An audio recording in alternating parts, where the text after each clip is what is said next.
जय हिंद दोस्तों। मैं रामायण की बात कर रहा था।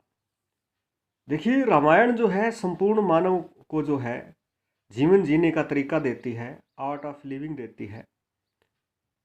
बड़े सुंदर सुंदर जो है उसके अंदर संदेश जो है मंचित किए गए। जब राम वनवास के दौरान सुग्रीव से मिले और उन्होंने जो है सुग्रीव को बाली से लड़ने के लिए भेजा, तो वो उन दोनों में से पहचान ही नहीं पाए कि बाली कौन है, सुग्रीव कौन है, और उन्होंने जो है बाण नहीं चलाया। तो ये स्थिति हमें, हम मानव हैं, हमें बताती है कि जब आपके सामने स्थितियां स्पष्ट ना हो, आप सही और गलत में निर्णय ना ले सकें, तब आपको जो है किसी भी फैसले से बचना चाहिए, किसी भी प्रक्रिया को अपनाने से बचना चाहिए। प्रभु राम ने ये संदेश दिया हमें। उसके पश्चात जब सुग्रीव वहाँ से भाग के वापस आया, तो प्रभु ने जो है अपनी माला जो है सुग्रीव के गले में डाली और उसे पुनः जो है बाली को ललकारने के लिए कहा। तो ये, एक तो ये कि अगर कोई हारा थका मनुष्य आपके पास आता है, तो आपसे जो बन पड़े आप उसकी मदद कीजिए और उसके जो है उत्साह को बढ़ाइए, और उसको वापस भेजा युद्ध के लिए। अब जब बाली को बाण लगता है, तो प्रभु राम उसके पास पहुंचते हैं और बाली उनसे सवाल करता है। उसके उत्तर में राम ये कहते हैं कि मैंने जो है अपनी माला सुग्रीव के गले में डाली, तो बाली तुझे ये समझ जाना चाहिए था कि जिसे मैं भगवान वर लेता हूं, उसका भला कोई क्या बिगाड़ सकता है। सुग्रीव को मैंने वर लिया था, इसके गले में माला डालकर मैंने इसे अपना लिया था, इसे अपनी शरण में ले लिया था। और जो शरण प्रभु राम की शरण में हो, भला उसका तो कोई कुछ बिगाड़ ही नहीं सकता। इसलिए ये तेरी अंधदृष्टि थी जो मेरे संकेत को नहीं पहचान पाई। तुझे बार बार गलत कार्यों से रोका गया, चाहे वो तारा ने रोका या रूपा ने रोका, लेकिन तूने किसी की नहीं मानी, और आज जो है तू अपने जो कृत्यों के अंजाम को है प्राप्त हुआ है।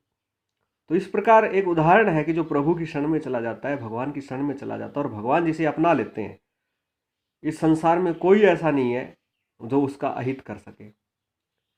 इसके बाद यहाँ जो भारतीय संस्कृति में विवाह के समय लड़के या लड़की, लड़के या पुरुष को वर कहा जाता है, तो इसमें एक संकेत है दोस्तों कि लड़की पुरुष को अपनाती है, पुरुष लड़की को नहीं अपनाता।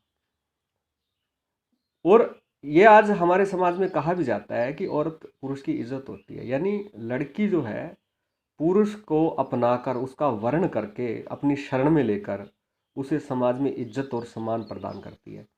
और उसके बाद भी जो है समाज में महिलाओं की जो स्थिति है वो किसी से छुपी हुई नहीं है। हम सनातन हिंदू जो धर्मावलंबी है, ये हमारे अंदर एक परंपरा है हमारे समाज में कि हम जब श्राद्ध होता है उस दिन लड़कियों के पाँव धोते हैं सबके, और उनको जो है खाना खिलाते हैं, और उसके पश्चात जो है हम खाना खाते हैं। और उस दिन जो है लड़कियों को जूठे बर्तन भी नहीं धोने दिए जाते।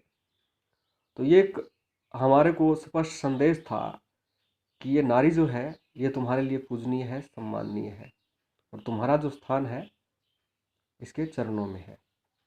तो इस तरीके से रामायण के अंदर जो है स्पष्ट संदेश जो है मानव के लिए दिए गए। एक दोहा है जिसका बड़ा प्रयोग करते हैं जो भीम आर्मी के लोग, दलित, कथित दलित हितैषी लोग।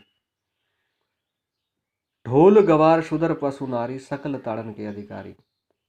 तो बुद्धिजीवी लोगों को जो है यहाँ शब्दों पर जाना चाहिए। पहले तो ये दोहा जो है समाज के किसी आदमी ने नहीं कहा, माता पार्वती ने जो है अपनी दीनता प्रकट करने के लिए कहा है। तो जो भगवान होते हैं, अगर हम मानते हैं उनको, तो वो समाज से परे होते हैं, संसार से परे होते हैं।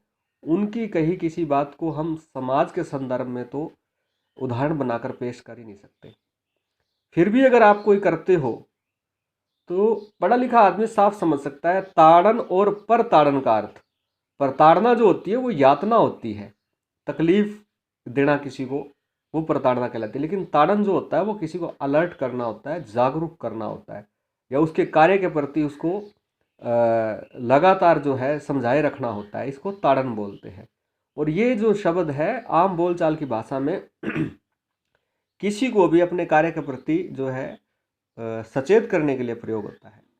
इसलिए ताड़न का अर्थ कभी भी आप पर ताड़न मत लें, क्योंकि ये दो अलग अलग शब्द हैं।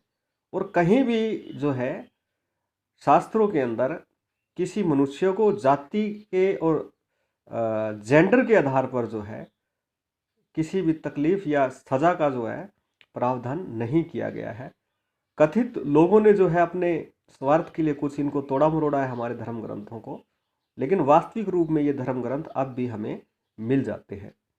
तो इस प्रकार रामायण के अंदर जो प्रभु ने साफ संदेश दिए हैं मानव समाज के लिए, उनको जो है थोड़ा सा बुद्धि का प्रयोग कर कर समझने की जरूरत होती है, और उनको समझ कर अगर हम उनका पालन करते हैं, जीवन में उतारते हैं, तो निश्चय ही हमारा कल्याण होता है। जय श्री राम।